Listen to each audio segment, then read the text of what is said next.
జై శ్రీమన్నారాయణ. ఆపదామపహర్తారం దాతారం సర్వసంపదాం లోకాభిరామం శ్రీరామం భూయో భూయో నమామ్యహం. జై శ్రీమన్నారాయణ. ఓం అస్మద్ గురుభ్యో నమః. జై శ్రీ.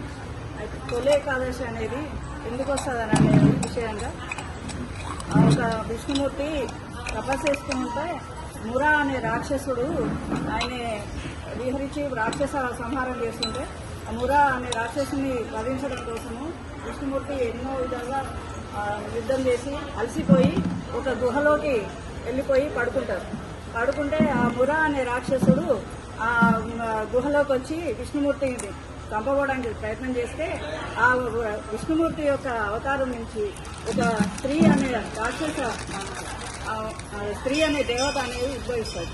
ఆమె ఆ మురా అనే రాక్షసుని సంహరిస్తాడు. ఆ మురా అనే రాక్షసుని సంహరించడం వల్ల అది తొలి ఏకాదశి రోజు జరిగిన విషయం ఈ సంఘటన. ఆ విషయంగా విష్ణుమూర్తి తొలి ఏకాదశికి ఒక ప్రాముఖ్యత అనేది ఇచ్చారు. ఆ రాక్షస సంహారం వలన తొలి ఏకాదశి అనేది వచ్చింది. తొలి ఏకాదశి సందర్భం ఏకాదశి ఆషాఢ మాసంలో వస్తుంది. అది ఒక మన పండుగలకు ఒక శుభసూచకంగా కూడా ఫస్ట్ పండుగ సందర్భంగా తొలి ఏకాదశి అనేది విష్ణుమూర్తి యొక్క దానికి పూజలు బాగా ప్రాముఖ్యత ఉంటుంది.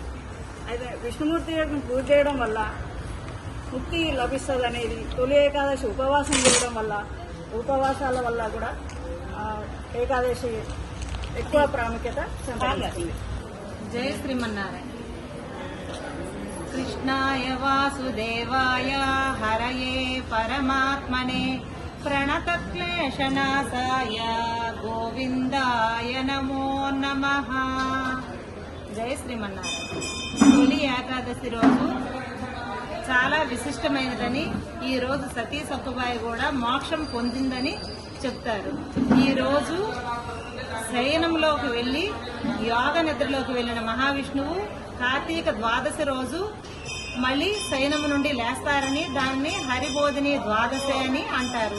ఈ 4 మాసాలు మనం చేసే వ్రతము ఆయన నిద్రలో ఉండేటప్పుడు కూడా మనము చేస్తున్నాము అంటే ఇంకా సంతోషించి పెరుమాళ్ ఇంకా మనకి కటాక్షిస్తారని ఇది విశేషంగా చెప్పుకుంటారు. చాలా మంది శాకాహారులుగా మారుతారు. ఈ 4 నెలల కోసమైనా మారుతారు. ఈ 4 నెలలు అలా ఉపవాసాలు చేయడం చాలా ఫలితాన్ని ఇస్తాయని, ఎక్కువ వ్రతాలకి ఇది ప్రారంభమైన రోజని చెప్తారు. ఈ 4 నెలలు చాలా విశేషమైన వ్రతాలు ఉన్నాయి, మనం ఆచరించి సద్గతిని చెందవచ్చని పెద్దలు ఆచారం.